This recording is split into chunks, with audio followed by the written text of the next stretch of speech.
तो चलिए दोस्तों, आज जो है बिहार बोर्ड के बच्चों के लिए 20 ऐसे बहुविकल्पीय प्रश्न उत्तर लेकर आए हैं जो 2025-26 बिहार बोर्ड के बच्चों के लिए बहुत ज़्यादा इंपॉर्टेंट होने वाला है।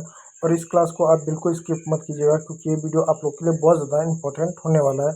तो आपके मोबाइल स्क्रीन पर पहला प्रश्न है, महाजनपदों की संख्या कितनी होती है? जैसा कि आप जानते हैं कि हमारे देश में कई सारे महाजनपद हुए, तो महाजनपदों की संख्या कितनी थी? Option A 12, option B 16, option C 10 और ऑप्शन डी 8। तो इसका सही उत्तर है दोस्तों 16, यानी 16 महाजनपद थे।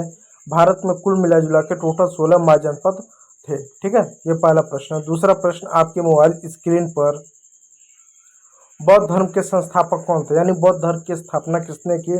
Option A Vardhaman Mahavir, option B Patanjali, option C Gautam Buddha और ऑप्शन डी चाणक्य। तो इसका सही उत्तर है गौतम बुद्ध। गौतम बुद्ध ने बौद्ध धर्म की स्थापना की, इस बात को याद रखिएगा। तीसरा प्रश्न, प्रथम बौद्ध संगति कहाँ हुई थी? पाटलिपुत्र में, ऑप्शन बी वैशाली में, ऑप्शन सी राजगीर में और ऑप्शन डी काशी में। यानी प्रथम जो है संगति जो हुई थी बौद्ध धर्म की, वो राजगीर में हुई थी, इस बात को याद रखिएगा।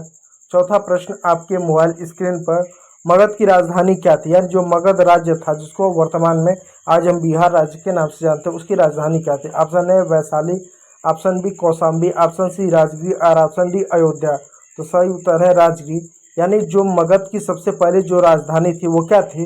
वो थी आपकी राजगीर। राजगीर के बाद जो है पाटलिपुत्र मगध की राजधानी, यानी मगध की सबसे पहली राजधानी राजगीर थी, इस बात को याद रखिएगा। मगध की सबसे पहले राजधानी राजगीर है, इसको याद रखिए। उसके बाद पाटलिपुत्र हुई। ठीक है, इस बात को याद रखिएगा। महावीर का संबंध किस धर्म से है? ऑप्शन ए बौद्ध धर्म, ऑप्शन बी वैदिक धर्म, ऑप्शन सी जैन धर्म और ऑप्शन डी शैव धर्म।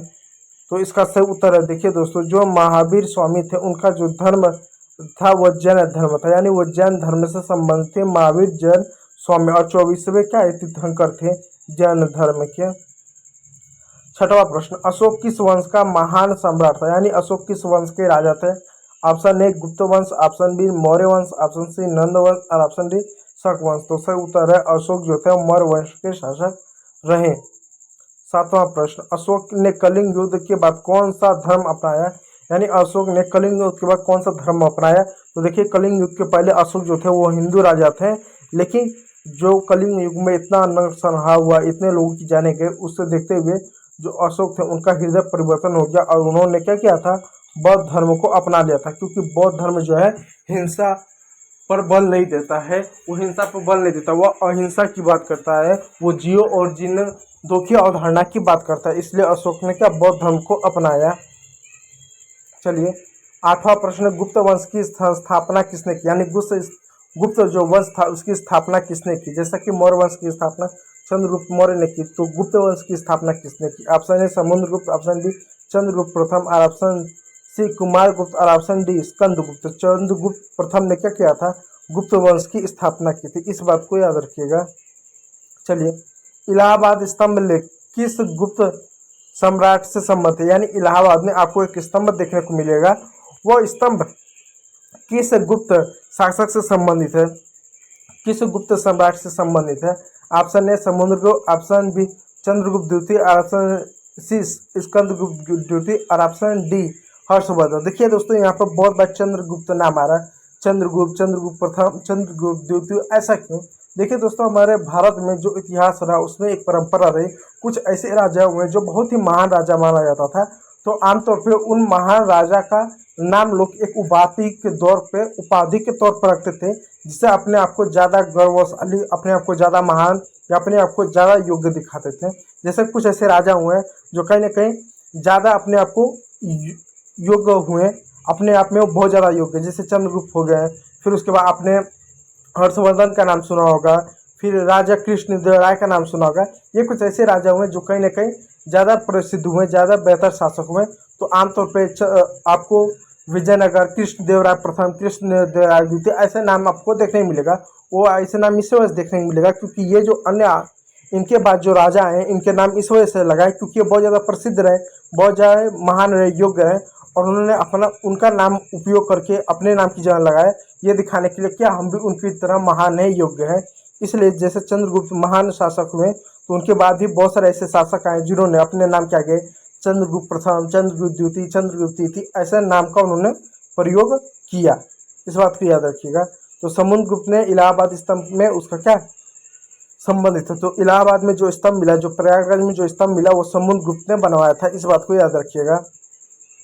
10वां प्रश्न, चार्वाक दर्शन किस पर आधारित है? आत्मा से, वेद से, भौतिकवाद से, बौद्ध धर्म से। तो भौतिकवाद से चार्वाक दर्शन संबंधित है। चार्वाक दर्शन भौतिकवाद से संबंधित है, इसे को याद रखिएगा। महाभारत काल किस युग में माना जाता है? यानी महाभारत काल किस युग में माना जाता है? ऑप्शन ए उत्तर वैदिक काल, ऑप्शन बी सिंधु घाटी काल, ऑप्शन सी मौर्य काल, ऑप्शन डी गुप्त काल। तो उत्तर वैदिक काल में क्या मौर्य काल को, उत्तर वैदिक काल में महाभारत काल को माना जाता है। ऐसा माना जाता है जब उत्तर वैदिक काल था इस समय महाभारत का युद्ध हुआ था, ऐसा माना जाता है। ठीक है, इस बात को याद रखिए। तक्षशिला विश्वविद्यालय किस काल में प्रसिद्ध हुआ? जो तक्षशिला विश्वविद्यालय था वो किस काल में प्रसिद्ध हुआ? एक और विश्वविद्यालय था जिसको नालंदा विश्वविद्यालय जानते थे, तो यहाँ पर तक्षशिला विश्वविद्यालय पूछा, तो किस काल में प्रसिद्ध हुआ? ऑप्शन ए गुप्त काल, ऑप्शन बी मौर्य काल, ऑप्शन सी कुषाण काल, ऑप्शन डी नंद काल। तो मौर्य काल में तक्षशिला विश्वविद्यालय प्रसिद्ध हुआ। इस बात को याद रखिएगा। कनिष्क का संबंध किस वंश था? जो कनिष्क एक ऐसा शासक था, कनिष्क जो था वो कुषाण था, और कुषाणों ने क्या किया, सबसे पहले भारत में सोने के सिक्के डाले थे। इस बात को याद रखिए। जो कनिष्क था एक महान शासक रहा। ठीक है, तो कनिष्क का वंश क्या था, किस वंश से था? शक वंश से, गुप्त वंश से, मौर्य वंश से, कुषाण वंश से। तो कुषाण वंश से संबंधित है। और जो कुषाण थे इन्होंने सबसे पहले भारत में सोने के सिक्के डाले थे। इस बात को याद रखिएगा। नालंदा विश्वविद्यालय की स्थापना किसने की थी? ऑप्शन है समुद्रगुप्त, option B Kumaragupta, option C Skandagupta और ऑप्शन डी हर्षवर्धन। तो कुमारगुप्त ने नालंदा विश्वविद्यालय की स्थापना की थी। किसने? कुमारगुप्त ने नालंदा विश्वविद्यालय की स्थापना की। इस बात को याद रखिएगा। 15वां प्रश्न आपके मोबाइल स्क्रीन। सुत पिटक किस धर्म का ग्रंथ है? सुत पिटक किस धर्म का धर्म ग्रंथ है? ऑप्शन है जैन, ऑप्शन बी बौद्ध, ऑप्शन सी वैदिक, ऑप्शन सी शैव।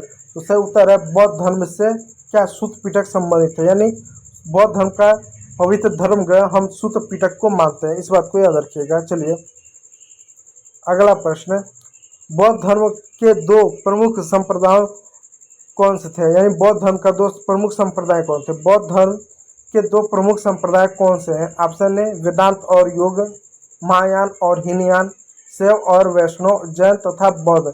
यानी बौद्ध धर्म के दो प्रमुख संप्रदाय कौन थे? महायान और हीनयान। यानी दोस्तों जो बौद्ध धर्म था आगे चल के दो संप्रदायों में यानी महायान और हीनयान में बट गया था। इस बात को याद रखिएगा। 17वां प्रश्न, बुद्ध ने अपना प्रथम उपदेश कहाँ पर दिया था? Option A Rajgiri, option B Sarnath, option C Vaishali और ऑप्शन डी गया। तो सारनाथ में गौतम बुद्ध ने क्या किया था? अपना पहला उपदेश दिया था। किसको? 5 शिष्यों को या 5 ब्राह्मणों को उन्होंने अपना सबसे पहले क्या उन्होंने सारनाथ में अपना का ज्ञान दिया था या उपदेश दिया था, और वही सबसे पहले उनके 5 शिष्य बने थे जो कि एक तरह से ब्राह्मण थे। अशोक के स्तंभ किस लिपि में है? संस्कृत में, ब्राह्मणी में, खरोष्टी में, पाली में। तो ब्राह्मणी में। आमतौर पर जो अशोक की जो लिपि और ब्राह्मणी में देखने को मिलेगा, लेकिन इसके साथ साथ आपको ब्राह्मणी लिपि, खरोष्टी इन सब में भी आपको देखने को मिलेगा। यानी अशोक की जो लिपि है कई सारे भाषाओं में आपको ब्राह्मणी में भी मिलेगा, खरोष्टी में भी मिलेगा, पाली में भी मिलेगा, प्राकृतिक भाषा में मिलेगा, लेकिन सबसे ज़्यादा ब्राह्मणी भाषा में आपको देखने को मिलेगा। इस बात को याद रखिएगा। अशोक के स्तंभ की लिपि क्या है? ब्राह्मणी है। इस बात को याद रखिएगा।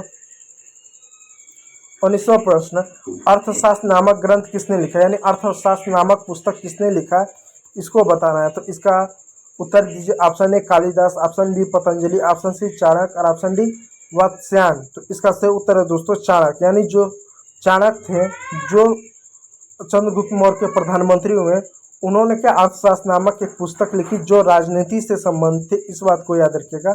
और जो चाणक्य है इनको कौटिल्य भी हम कहते हैं। इस बात को याद रखिएगा। 20वां प्रश्न आपके मोबाइल स्क्रीन पर, मेघदूत और अभिज्ञान शकुंतलम किसके द्वारा रचित है? Option A Bhasa, option B Kalidas, option C Vatsyayana और ऑप्शन डी बाणभट्ट। तो कालिदास ने मेघदूत, अभिज्ञान शकुंतलम इसको आमतौर पर रचना की थी।